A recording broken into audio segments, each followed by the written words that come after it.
Hello and welcome. Thank you everyone for joining today. Happy Black History, Her Story, Their Story Month, and Black Lives Matter School Week of Action and Year of Purpose. My name is Dr. Carrie Coca. I use she, her pronouns, and I am an assistant professor of mathematics education in the Department of Teaching, Learning, and Leading at the University of Pittsburgh. I'd like to start with a land acknowledgement from where the University of Pittsburgh is situated, and I invite all of us to acknowledge and honor the lands you may be joining from. Thank you to Professor Vaught for sharing this land acknowledgement with us. We join one another today on the land and near the rivers originally in the care and protection of the Adena and Hopewell nations and the Monongahela peoples, and shared over time by many indigenous nations, including the Delaware, Iroquois, and Shawnee tribes, as a place of gathering and exchange. As a process of rematriation, we acknowledge our connection to place and honor the land as a relative. As I thank the people who helped make today's and tomorrow's events happen, we have a poll question that we are going to invite you to respond to. And for us to get a sense of who is here in the room in Zoom land with us today, I'd like to thank the Department of Teaching, Learning, and Leading for sponsoring this event. Thank you to my department chair, Professor Sabina Vaught, and to Fiona Seals and Cassia Krogan for making this happen. Thank you to our dean, Dr. Valerie Kinlock, for centering equity and justice in our School of Education. And thank you to Nick Miller, our ASL interpreter for today and tomorrow. Please select gallery view to be able to see Nick throughout the webinar today. And we, of course, would also like to thank Dr. Denisha Jones and Jesse Hagopian and all of you for joining us today. We'd like you to please write your questions in the Q&A, and we're going to see how many we're able to get to at the end of their talk. So we're going to start Q&A around 5:45. 5:50.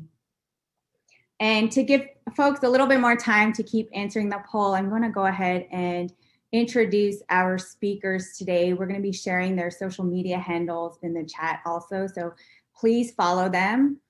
Dr. Denisha Jones, Esquire, is the director of the Art and Teaching program at Sarah Lawrence College. She is a former kindergarten teacher and preschool director who spent the last 16 years in teacher education. Denisha is an education justice advocate and activist. She serves as the co-director for Defending the Early Years, Inc., and is the assistant executive director for the Badass Teachers Association. Since 2017, she served on the steering committee for the National Black Lives Matter at School Week of Action. In 2020, she joined the organizing committee for Unite to Save Our Schools. Her first co-edited book, Black Lives Matter at School, An Uprising for Educational Justice, which I have right here, I'm very excited, with Jesse, was published in December 2020 by Haymarket Books. Thank you so much, Denisha, for being here today. And Jesse Hagopian is a high school ethnic studies teacher in Seattle, Washington, an editor for Rethinking Schools magazine, and a campaign director for the Zinn Education Project's Teach the Black Freedom Struggle. He is the co-editor of the books Black Lives Matter at School and Uprising for Educational Justice, Teaching for Black Lives, which I also have and love, Teacher Unions and Social Justice, Organizing for the Schools and Communities Our Students Deserve, and the editor of More Than a Score, The New Uprising Against High Stakes Testing. Thank you, Jesse, also for joining us today. Let's go ahead and share our poll results so that everyone can see. We have many P-12 educators, higher ed, pre-service, many students, administrators, family members, community members, PD providers, and guests. Thank you everyone for being here, and congratulations to Jesse and Denisha on your book. Oh, thank you so much, Kari. Really appreciate that.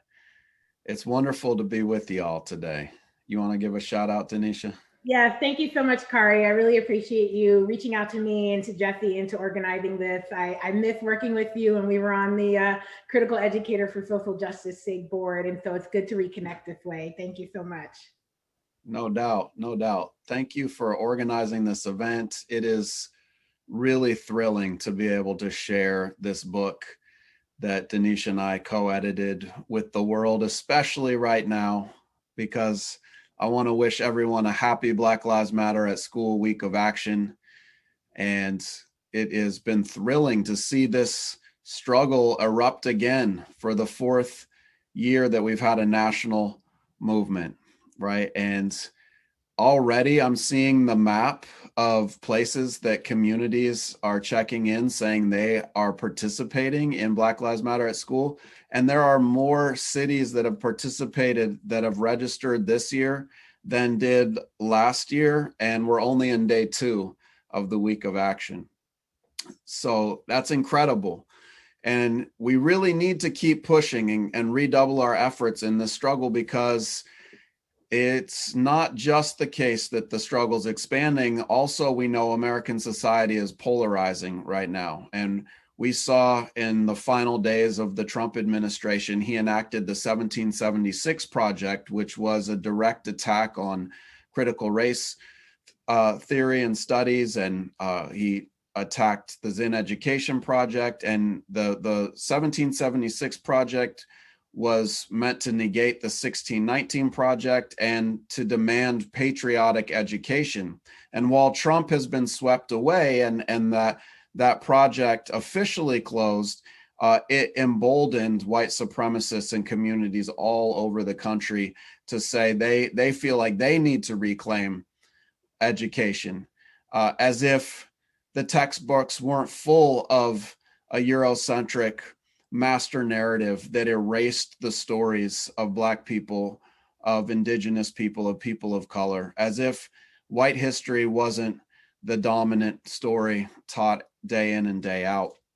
And this has led to a really scary situation in some communities. I just found out yesterday that a nearby school district in Seattle got numerous death threats for their participation in Black Lives Matter at School week. And, personal attacks against teachers who are strong enough to do this work are being reported around. And so I want to wish everybody the best in this struggle, and also know that the power of our solidarity is greater than the power of their hate. And while that's an important idea and slogan, it's also a reality. And I hope that my comments today can help us understand that. I want to begin by sharing the words of a student in this book, a brilliant student named Marche Das from LA. And I opened my chapter in the book with her words. And so I want to read just the first couple paragraphs that I wrote with you all and share some ideas about how we can build this movement. Because Marche wrote, "How do you make Black Lives Matter in school when the whole system wasn't even built for us? I'll tell you how. You tear it down and you build it into something that is made for us. And so that's what we're doing. Step by step, policy by policy, person by person, we're tearing it down and we're rebuilding it into a system that is meant to make sure that Black lives matter in school." And then I wrote this. "This book is the story of how the Black Lives Matter cry for freedom hopped on the yellow school bus, walked through the schoolhouse door, occupied the gymnasium, rallied in the auditorium, ripped up the textbooks, and took over the daily lesson plan. The Black Lives Matter at School movement is the story of resistance to racist curriculum, educational practices, and policies. This is the story of educators, students, and parents and community members defying the threats of violent white supremacists, as the account of the movement in Seattle will reveal in the pages to come, and the story of an uprising to uproot the racist policies and curriculum that are bound up in the American system of schooling." And we go on to tell many of those stories. about the resistance that is building around the country to undo institutional racism in our schools. And it's urgent that we do this because the American system of education is largely about shame and fear. And we need to change that to be about loving and nurturing and joy. And it's especially about instilling shame and fear in young Black people. And I think that's why if we can make Black lives matter in school, then I think we can make everybody's life matter in school. But when I say this system is about fear, you just have to think about the messages that we're sending kids in school. If you don't work hard in school, then you won't get a good job, and then you won't be able to afford rent, and you'll be homeless, right? That is the motivation that many students are given in school. Or study up for this exam, or you won't get into college, then you won't be able to get a good job, and then you won't have health care, right? It's all about the fear of what will happen if you don't abide by this system's rules, or you did bad on that test, so you didn't work hard enough. But what if the system is rigged? And what if the 1% are controlling the world's wealth? And what if institutional racism is set up to make sure that some people fail, right? And I want to suggest to you that the students really know the reality of their situation. And some of the most powerful voices in this volume are from the youth. So I want to share an excerpt from a chapter by Nathaniel, who's a student in the Minneapolis public schools, and he is the student representative on the school board. And he helped to lead the effort to successfully remove the police from the Minneapolis public schools in the wake of the murder of George Floyd. And he wrote this: "We can start by looking at what happened even just 2 days after the murder of George Floyd. These are nights where I wasn't going to bed. I couldn't get my mind off his murder. And I had a teacher message me, the only Black man in class, 'Nathaniel, if you are an IB student, International Baccalaureate diploma candidate, it is not reasonable to skip these exercises. I understand if you're struggling, but if it's simply because you have already passed, well,' instead of finding out how I was doing, he assumed I wasn't trying, but I was hurting," right? So again, the try to motivate kids through that shame and fear. And then what about the fear of police in our schools, right? If it's not through the chastisement of you're not working hard enough, or you need to raise your test scores or grades, they also instill fear with the police. And Marche Das from Students Deserve in LA wrote about her experience with random, quote unquote, random searches that often end up with Black and brown students being searched in the LA schools. And she wrote, "They'll pull you into the hallway and they'll ask you to empty your bags, but moving too slow causes them to rush you and dump it all out on the floor. And then sometimes they'll briefly check through it after they dump everything on the floor, and then they'll be like, 'Okay, pack up your things and go back to class.' And for me, after they dumped everything, they took out my hand sanitizer and they were like, 'You are going to use it to get high and sniff it.' But I only had it because LA School District is so underfunded that we don't have soap in the bathroom sometimes. And just for cleanliness and protecting yourself from germs and sickness, it's necessary to have hand sanitizer. But they told me I was going to use it to get high, and they knew my type," right? These are the experiences of our Black youth that are traumatizing and painful. And I think one of the most insidious narratives that is told in our schools is that of the quote unquote achievement gap. This idea that Black students are perpetually behind white students, by the metric of standardized tests, right? Tests that were originally developed in the early 1900s by eugenicists, open white supremacists, who grafted them onto the school for the purpose of maintaining white supremacy. And now we're told that these assessments are supposed to be used to monitor inequities, right, and to help solve them. But we see that they're really stigmatizing and labeling and shaming our Black students. And I think that we need to reframe the conversation around the achievement gap in the very way that Gloria Ladson-Billings talked about, in terms of there is no achievement gap, there's only an education debt. And I'm here to tell you today that Black Lives Matter at School is coming to collect on that debt. We know that many millions of dollars are owed to schools serving Black and brown children to bring to them all the resources that they need. And the educators at John Muir Elementary School knew that in 2016, when this whole movement kicked off in Seattle. And the educators at John Muir Elementary School were coming off the summer of Alton Sterling and Philando Castile having been killed by police, and they wanted their students to know they were loved and nurtured. And so they came up with the idea to hold an event at the school in September, starting the year off, letting the students know that they were cared for. And they partnered with Black Men United to change the narrative, and Deshaun Jackson and the parents. And they wanted to get especially the Black parents out front of the schools to high five all the kids on their way into school that day and hold a celebration of Black culture and youth that day. And the art teacher, Julie Trout, made a beautiful shirt that said, "Black Lives Matter, we stand together." And all the educators were planning to wear that shirt to school.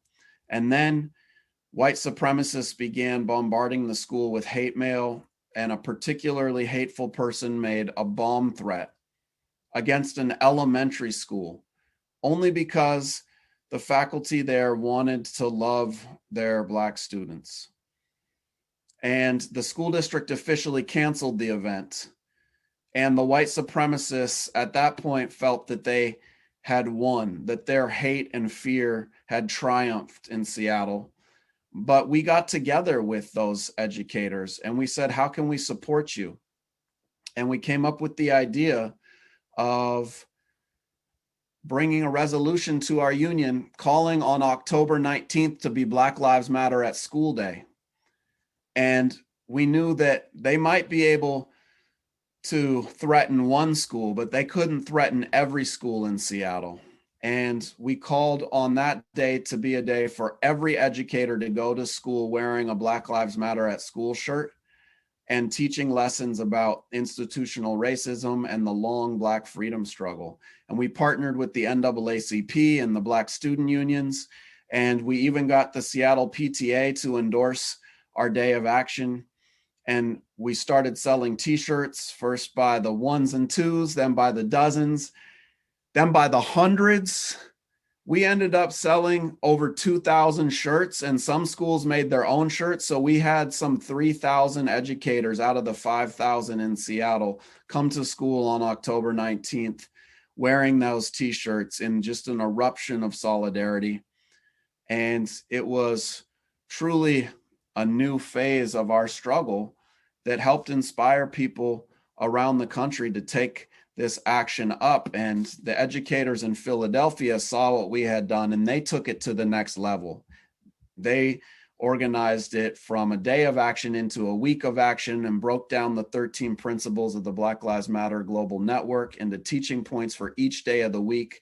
And that's the model that we're still using today for our week of action. Shout out to Tamara Anderson, who helped to envision that week of action. And so I think Black Lives Matter at School is just so critical because it's a response to white supremacy in this country and the way white supremacy has infected our schools and tried to squeeze out the inherent joy of learning and replace it with discipline, with order, with regimen, with standardization, with punishment, with fear. And, they have tried to snatch away the love of discovering something new and replace it with standardized tests, with metal detectors, with zero tolerance discipline, and with police. There are 1.7 million children in the US that go to a school that have a police officer, but not a counselor. And if you add into that children that go to a school that are missing one of the following: a counselor, a school psychologist, a nurse, a librarian. Well, there are 14 million children that have a school missing one of those, but have a police officer, right?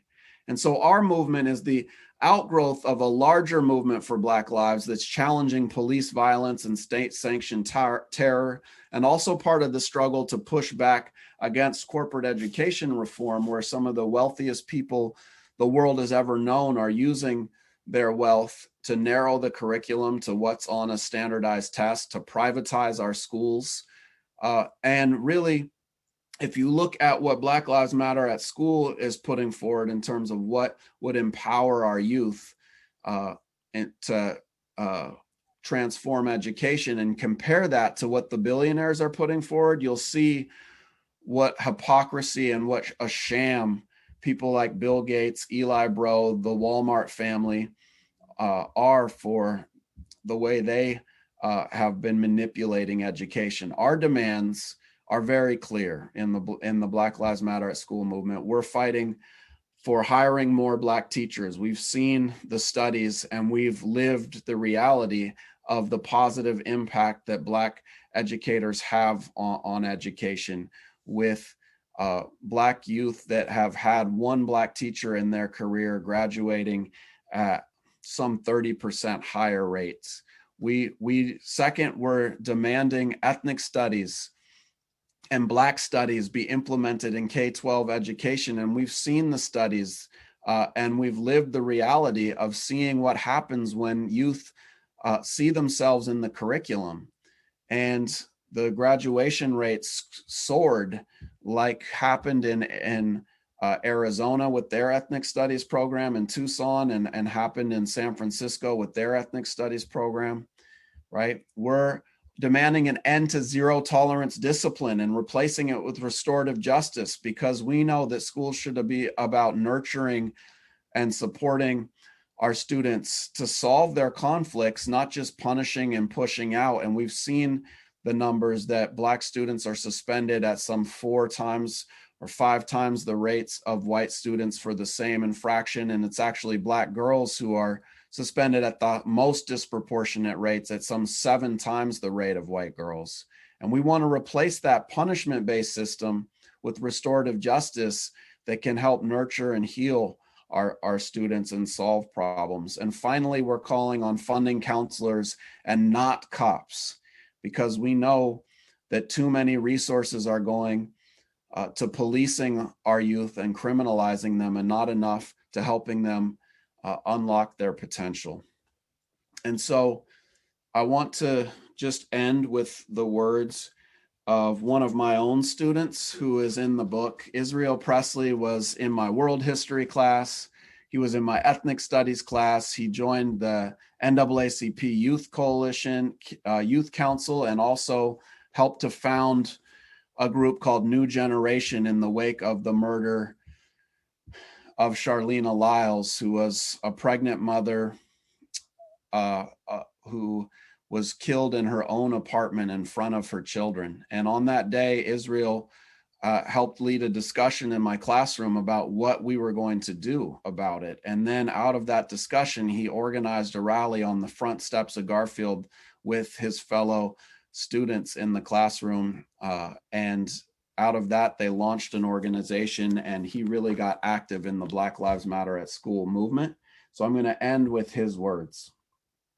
He said, "During the week of action, I learned that Blackness could be part of every subject in school. I was finally being taught things about myself. I learned about Black contributions to science in science class. I had a math teacher at Garfield who did excellent work, Miss Din. She didn't use math to talk about the negative statistics of Black people. No. She used math to talk about the possibilities that we could achieve It felt very powerful. For the last few years, we have ended the week of action with a youth talent showcase. Last year, we called it Young, Gifted, and Black. This has been an opportunity to show people the power of Black education. Students dance, sing, give speeches, talk about their experience in school, and spit poems. I did a poem one year. Black Lives Matter at school has shown us that our community can organize a fight and come together to celebrate ourselves and our accomplishments. We are no longer living in a history of defeat. We are living in the future of success. Thank you all. And Denisha. Thank you so much, Jeffy. I know I always make you start first, but you've got the history part and it really goes good and sets me up for my part. So thank you for that. Thanks. So again, thanks again to Kari and to everyone at University of Pittsburgh for inviting us to speak today, and for everyone in the audience. I really appreciate it. You know, I first heard about this when Philadelphia educators released their Black Lives Matter at School Week of Action curriculum on a Google Doc in 2017. And I was just really blown away by what I saw, right? They took these principles, right? And they came up with activities and ideas. And I remember thinking, I've never seen anything like this. Everything I've seen around teaching about Black people and Black history is through Black pain, through enslavement, right? It's never about joy. It's never about strength. It's never about affirming Black people and who they are. And the more I thought about it, the more I realized that's part of the problem with how we teach Black history, right? We reinforce white supremacist and narratives, right? And anti-Black narratives by only starting this way, right? If you ask people, what's the first thing you remember learning about Black people? It's enslavement, right? And even young children, right? Why are we thinking that's appropriate for young children to start there? And then what else do you learn? You learn that Lincoln freed the slaves. You learn that you barely learn about Reconstruction, right? And then there were civil rights, and Dr. King came along and he marched and everything got better. And that's a really negative story. There's nothing there except maybe the time of civil rights that is something to count on. But even that is about struggle, right? It doesn't start from anything else. And I think what really inspired me to get involved in this movement is that the enslavement of Africans and the transatlantic slave trade is not Black history. That's American and world history, right? Black people have a culture and a history that's not rooted in oppression, and that needs to be taught to children. So I really was appreciative of Tamara Anderson and educators in Philadelphia for using those 13 guiding principles. And so in my chapter, I talk about the need to affirm Black lives, and I say that before children learn about the enslavement of Africans, they must learn about Black villages, Black families, and the work of sustaining intergenerational networks. Before children are taught about emancipation and the Civil War, they must learn how restorative justice, empathy, and loving engagement are grounded in the work of those who have fought and continue to fight for Black people to be free. Before children celebrate Dr. King and Rosa Parks, they must learn to respect all Black lives through the principles of trans-affirming, queer-affirming, and collective value. Before children come to know about the African transatlantic slave trade, they must learn how the continent of Africa birthed the rich diversity that is the global Black family. Before children can recite Dr. King's I Have a Dream speech, they must learn the joys of being unapologetically Black and honoring Black women. So it's really important that we start with those 13 guiding principles. And what I discovered in interviewing teachers and reading the different chapters in this book was that this work, the Black Lives Matter at School, is a pedagogy that's grounded in affirmations of Black lives that allow all children, but especially Black children, to develop a love and appreciation for Blackness.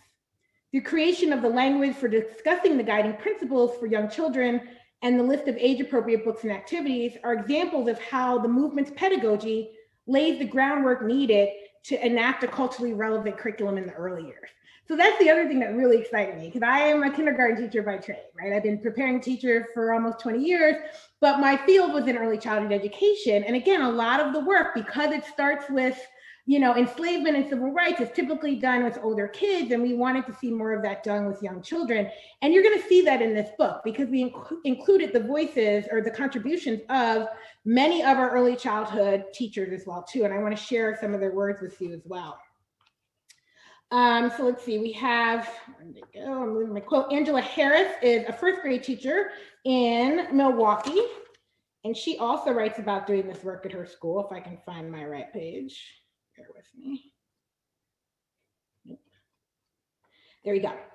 And she said, some people feel that the early childhood years are too soon to talk about race, but these conversations are happening anyway, whether or not we like it.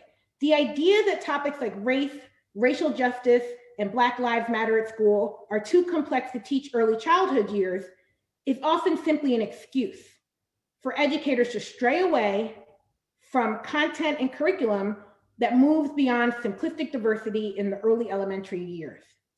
But injustice is a lived experience for my scholars and for so many of students of color around the nation. What kind of educators would we be if we didn't address issues that are central to the lives of our students? And I think that is so powerful, right? Because we think young children don't recognize it, they don't know what's happening. Children have a fairness meter better than most adults, right? They know when something's unfair, and all the parents know that. Try and short them on something and they'll let you know that that's not fair, right? So we should be using that to our advantage, right? And we should be doing that by grounding the knowledge in positive principles about Black people and Black lives so that they can incorporate those principles into their work as well, too. And it also has to be incorporated into your role as a teacher, right? So what does this pedagogy look like? Angela continues by saying, the Week of Action became policy and practice in Milwaukee in 2018. However, well before this, the principles that shaped the movement have been part of my practice, creating a space where the lives, experience, beliefs, attitudes, feelings, and opinions of Black students are centered is challenging even in the most progressive of environments. It creates a discomfort that many would rather avoid. My first full year in the classroom and planning for the Week of Action underscored for me why we have to persist, even with that discomfort. We have to be determined and hopeful when working with our schools and our districts. We have to meet people where they are, knowing that beloved community is not built overnight. Folks, especially educators in elementary grades, need to feel prepared and know that they have the capacity and resources to teach on behalf of Black lives inside and outside of the classroom. And so here we're seeing this commitment. And this is something that I noticed since we started planning. So Philadelphia released the Week of Action. And at the time I was working on planning the Free Minds for People conference in 2017 in Baltimore. And we invited them to do a workshop so that others can hear about it. And shortly after, the word got spread. A few other folks like Ukaikur and some of our other steering committee members were at other events across the country, teachings around Ferguson, but they heard that there was a national movement growing for Black Lives Matter at school. And so we started meeting regularly. And I've always been impressed by just the determination of teachers to just show up and do this work. It used to be every Sunday, 7 p.m. on Zoom before Zoom got popular. And that was just national planning, but then you were planning locally in your city, right? So I started planning in DC, Jesse plans in Seattle, now I plan in New York City. And so it's another meeting of work, right? And what I noticed, I would show up to these meetings in DC the first few years after school, and it was all these teachers, and they would show up and want to do this work. And it showed me that there's a passion and a commitment for this.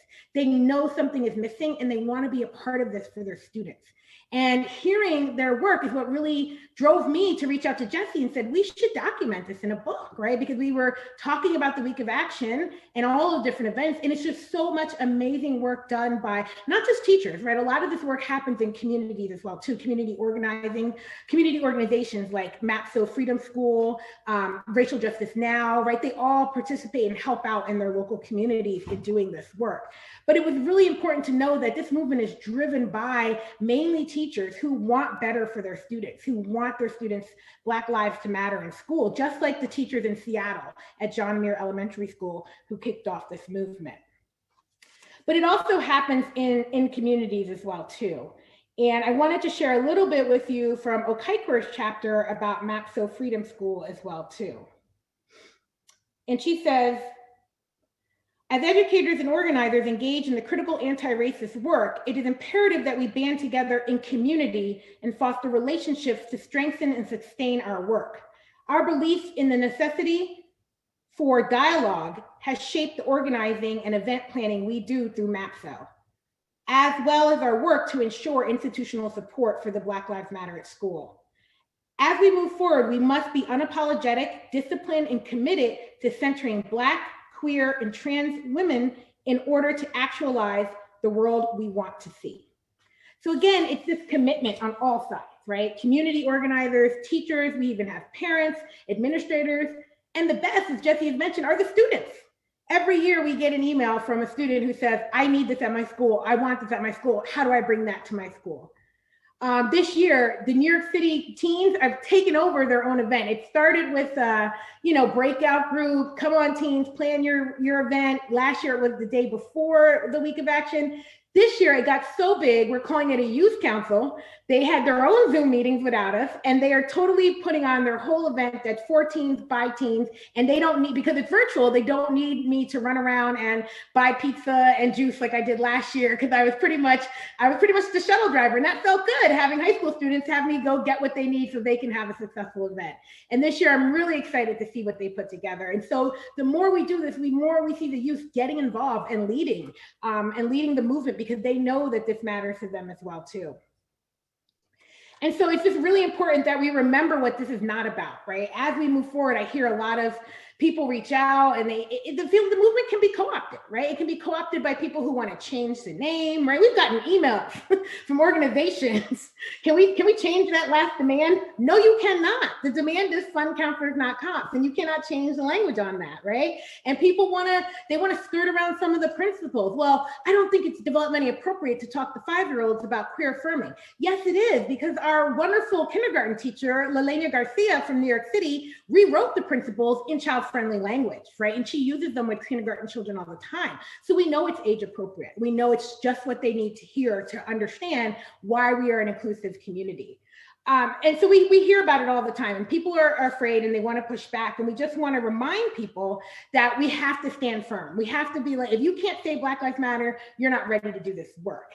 If you can't say we're going to celebrate all 13 guiding principles, then you're not ready to do this work. If you're not ready to answer the call for all 4 demands, then you're not ready to do this work. And it takes time. Not all teachers are there, and they need to be brought along. And my friend Makai Kellogg writes about that in her chapter about bringing the team along as well too, right? Because at first, not everybody was on board, and that's important to recognize that you're going to have these obstacles as you try and get started. But I always wonder, why do teachers do this, and what drives them?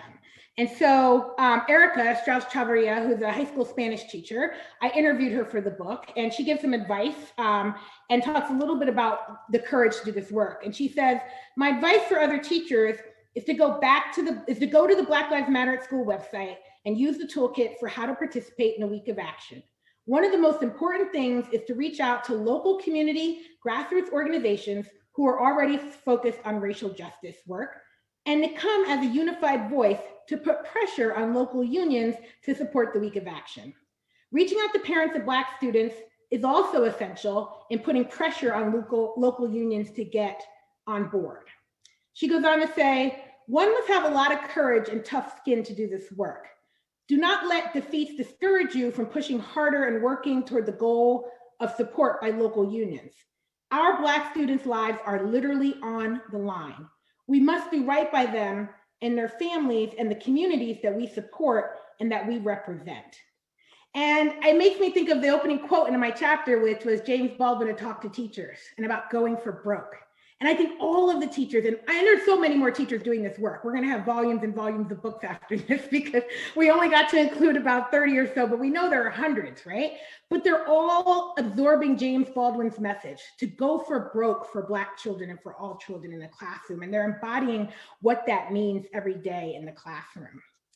And I'm not sure where we are for questions, but I'm going to go ahead and wrap up with this. And then if we're ready to start the Q&A, Kari, we can do that, or Jesse and I can keep chatting as always. One of my favorite quotes from Audre Lorde is, the master's tools will never dismantle the master's house. And I've struggled for years as an teacher education person, a researcher, to kind of understand, what is education?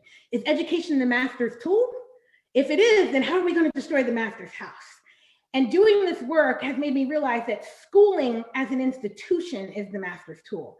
As Jesse said, the way schooling has been designed to keep Black and brown children and anyone who's not, from the white wealthy class group in their place is the master's tool. It reinforces the status quo. It allows things, the systems to keep going on, systemic racism, institutional racism, heterosexism, patriarchy, right? They all are able to succeed through schooling as we socialize students into those narratives, into those false beliefs. But education for liberation is how we dismantle the master's tool.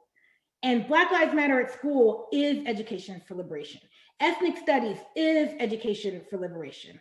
All of the racial justice work that is happening in schools, outside of schools, at home is education for liberation.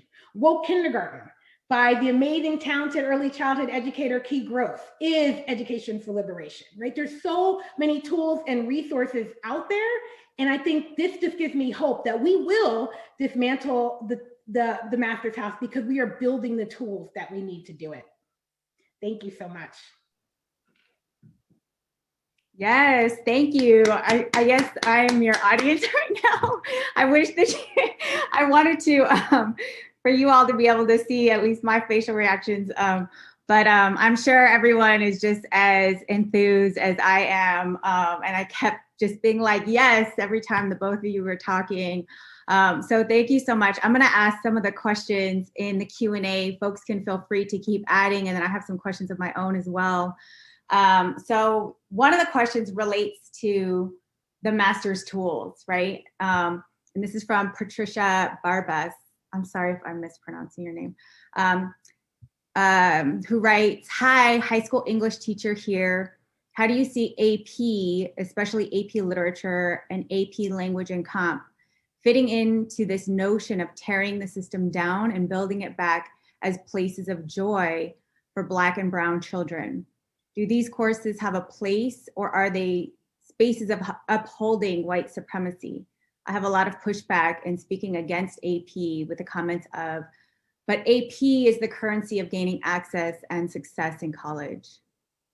I could jump in as somebody who taught AP courses for a while. I can definitely confirm that, yes, it is part of upholding white supremacy. The whole design of the course is to pass the final AP exam. And in history, especially, it is a laundry list of dates and facts that the kids are expected to memorize, mostly around Eurocentric themes that invisibilize and erase the contributions and struggles of Black people. If you look at the AP courses, they're highly segregated. So the high school that I went to and graduated from and now teach at, Garfield High School in Seattle, is and has been a very diverse high school. But if you go into the AP classes, you wouldn't know that because it's almost all white, right?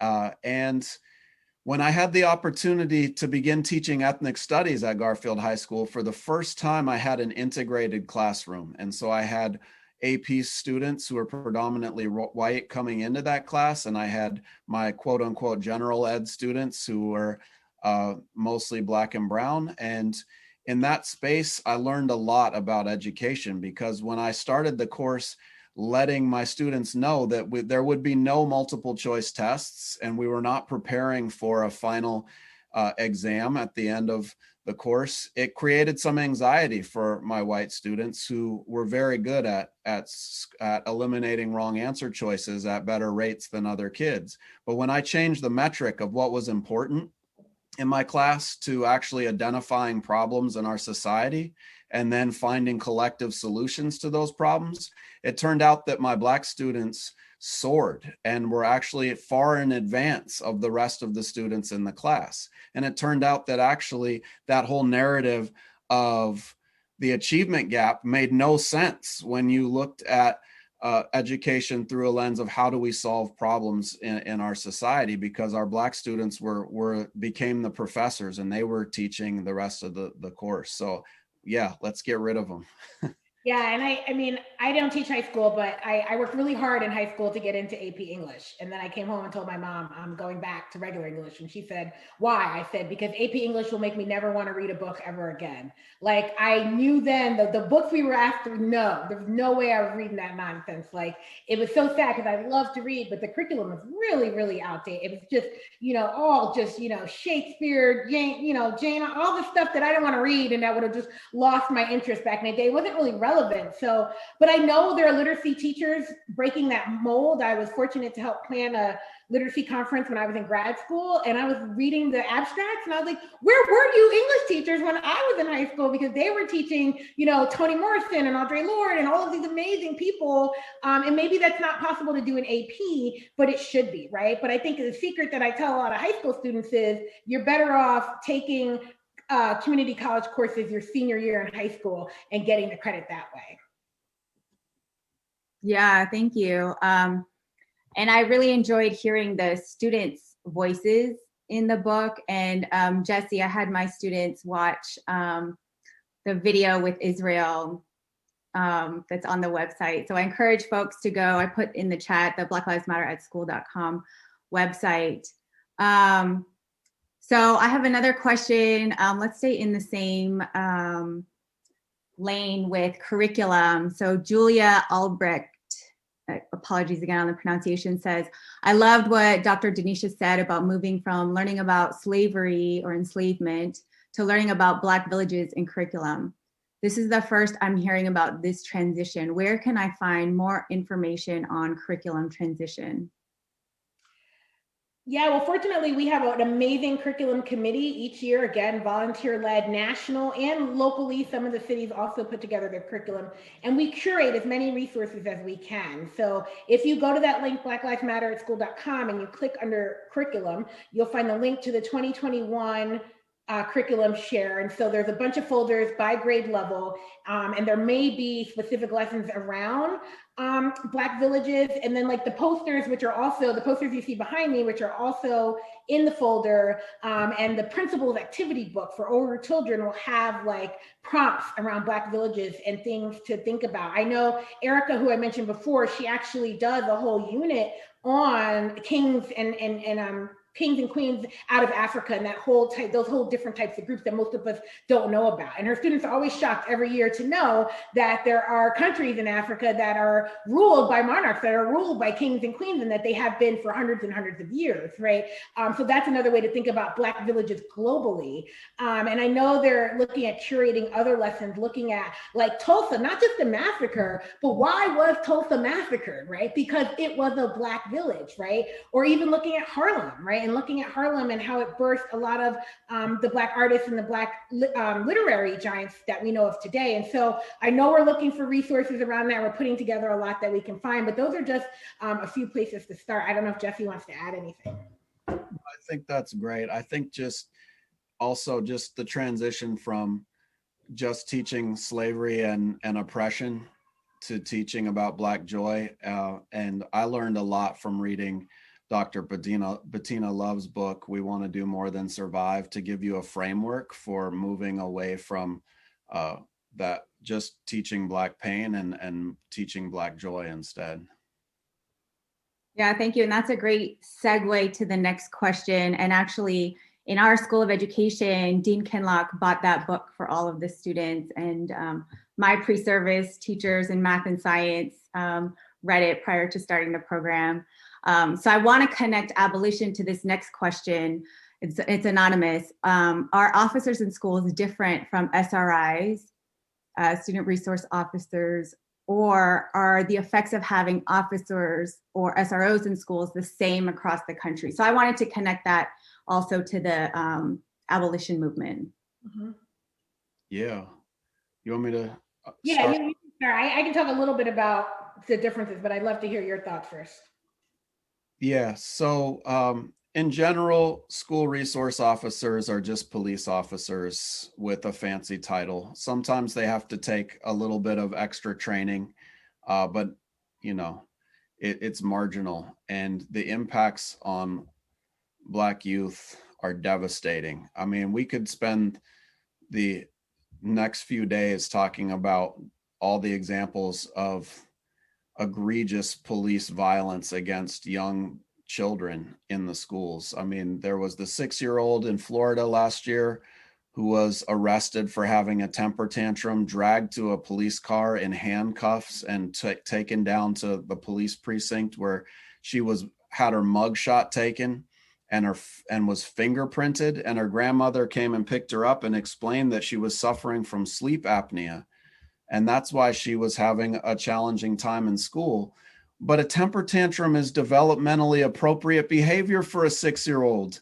We should be figuring out how to nurture that student, how to help them learn self-regulation strategies and be loving on that student, not criminalizing them from that age. And I guess, for me, the struggle to remove police from the schools is part of a larger struggle for abolition in general, because we know that the safest communities across the country are not the communities that have the most police. They're the communities that have the most resources and the most wealth, right? And so if we want to make our schools safe, if we want to make our neighborhoods and our society safe, we need to infuse Black and brown neighborhoods with the resources they need to thrive, instead of punishing, criminalizing, and pushing out. And 2 blocks from my high school, they spent $200 million to build a new youth jail, right? This is a jail to lock up kids.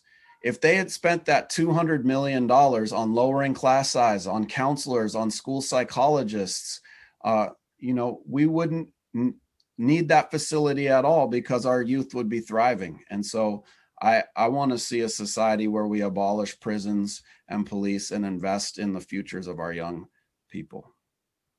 Yeah, I definitely agree. And I think we saw a lot of, the abolition movement grow around defunding the police and getting the police out of schools, right? In the wake of the uprising for racial justice this summer. And I think, my colleagues in New York City explained it to me, right?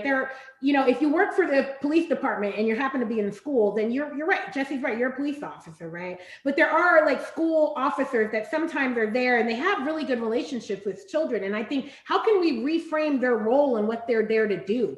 If you're there, if your role is to look for criminals and to route out bad behavior, then that's all you're going to see in the people around you, right? But if you're there to offer support, to build self-esteem and confidence, and you're there, and that's your whole reason for being there, then I think that we can work with you. And those people who want to build those relationships with students would be great. We've had some school safety officers tell us that they love the posters, right? They want them all over the school. They think they're a good message for the students and they want to talk about them, right? And so, but unfortunately, that's not the experience that many kids have in their schools. We just saw early this week, a young girl, I think the fight was over, and a police officer came and body slammed her and knocked her unconscious, right, on this video. I mean, that's just unacceptable. And so if it means removing everybody, with whether it's a police officer, a school safety officer, whatever it takes to get them out, and then deciding how we bring back in people who are there to support our students, then that's what we need to do. Yeah, thank you. We have a question from Melinda, who writes, as a parent concerned about the curriculum at my children's school, how would you suggest pushing a resistant school board and community for positive change? Yeah, we do get a lot of parents who come to us sometimes. And it's funny because the teachers are concerned, the parents are going to freak out, and the parents are like, why aren't my schools doing this? I mean, I think as a parent, you do have a little bit more power, right? Teachers can be fired or reprimanded or taken out of that school, where parents, they can make it, I mean, they can retaliate, but not as difficult. So I think, first of all, you want to get with other parents, right? Get a group. It's always better to go strength in numbers, right? If you're a white parent and you want this in your school, go talk to the Black parents at the school and see what they think, because you need to make sure they're on board, or it doesn't seem like a whitewashed, appropriated movement, right? And so talk to the Black teachers and talk to the students themselves. I think, they're the ones who are going to tell you what the culture is like in the school and why this is needed, right? I tell a lot of people, schools are so enamored by data. Get the data, right? Survey students, survey parents, and go present that to a school board meeting and say, look, we surveyed hundreds of parents and students, and this is what we found out. And then, let us help you shame them them into doing good work, right? We at the National Steering Committee love to post blogs and tweet people. You know, Twitter is a great way to call people out. It's like they have somebody just watching the Twitter account. The minute that negative tweet comes out, they're quick to respond, right? But it takes ongoing work. You know, my colleagues in New York City have been working for over 4 years now to get the United Federation of Teachers Union to endorse the Week of Action. And they finally did, and there's still some challenges. Not everyone's fully on board. The language could be better, you know, but we're getting there, right? And it takes every year just showing back up to the meetings, trying again.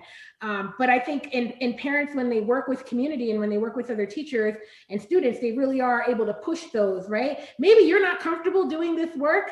Okay, but then stay out of the way of those who are, right? So let them do it. I think that's where you want to try and get as many people as possible in our schools. Yeah, I would just add that we have all the data we need to know that ethnic studies and Black studies dramatically increase achievement for students. And I don't think achievement is the ultimate measure of a good education anyway. It definitely boosts grades and graduation, but even more importantly, it boosts self-confidence and self-awareness and an understanding of what it takes to transform society. But you can go to those studies and use them to pressure the school board. And we did that in Seattle, and some incredible activists here in Seattle helped to organize, launch, and win an ethnic studies department in the Seattle Public Schools around the same time as Black Lives Matter at School was getting off the ground. And now we're implementing, in addition to the ethnic studies department, a new Black studies department in the Seattle Public Schools because of this ongoing activism. So it's definitely possible if you do what Denisha said and take a collective approach to organizing. Yeah, thank you. I have another anonymous question that I'm going to actually add a sub question to this.